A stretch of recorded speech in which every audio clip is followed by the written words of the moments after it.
Madame la maire, mes chers collègues, cette belle délibération portée par notre collègue Olivier Chatot le montre avec force. Une ville est une matière vivante et complexe, constituée de multiples interstices mémoriels et de forces tectoniques qui la meuvent, qui forgent son identité et façonnent son avenir.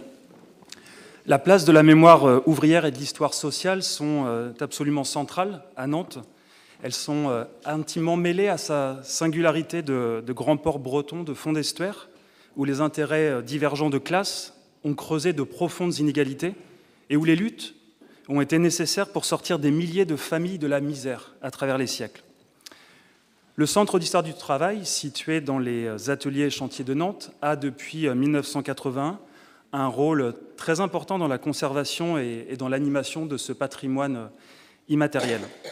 La structure recueille et met en valeur les archives du monde ouvrier, du monde paysan également de Loire-Atlantique, et propose au public une bibliothèque spécialisée en histoire sociale. Alors, je ne vais pas faire la liste ici, elle est très longue, mais on peut parler de féminisme, lutte des femmes, organisations, institutions et mouvements internationaux, conditions de vie et travail, réflexion sur les relations sociales dans l'entreprise, sociologie. Les thématiques couvertes par le centre sont donc très nombreuses. Comme le disait notre collègue Olivier Chatot, dans cette délibération, il nous est proposé d'accorder une subvention à l'association pour lui permettre l'édition d'un ouvrage intitulé « Docker, une histoire nantaise », des portefaix aux dockers, travailler et lutter sur les quais. Durant une longue période, je ne vais pas vous l'apprendre, mais avec Anvers ou Liverpool, par exemple, le port de Nantes fut une grande place de la mondialisation en Europe.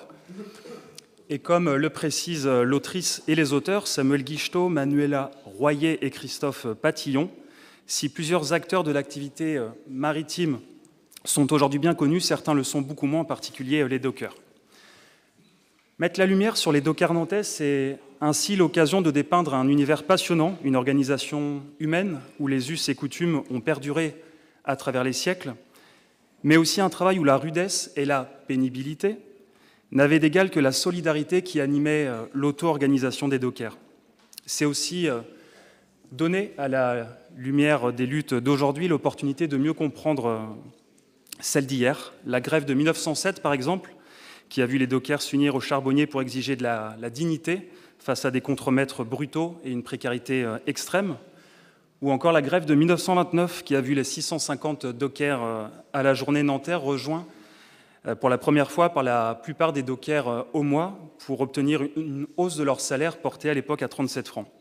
Alors pour finir, oui, dans cette période contemporaine où l'on pensait, il y a peu, que la résignation avait balayé tout potentiel mouvement contestataire de masse, la relecture de notre histoire sociale nantaise nous rappelle, s'il en était besoin, que les luttes peuvent être victorieuses, que la colère sociale exprimée à travers la mobilisation syndicale, peut balayer le mépris et la violence des puissants.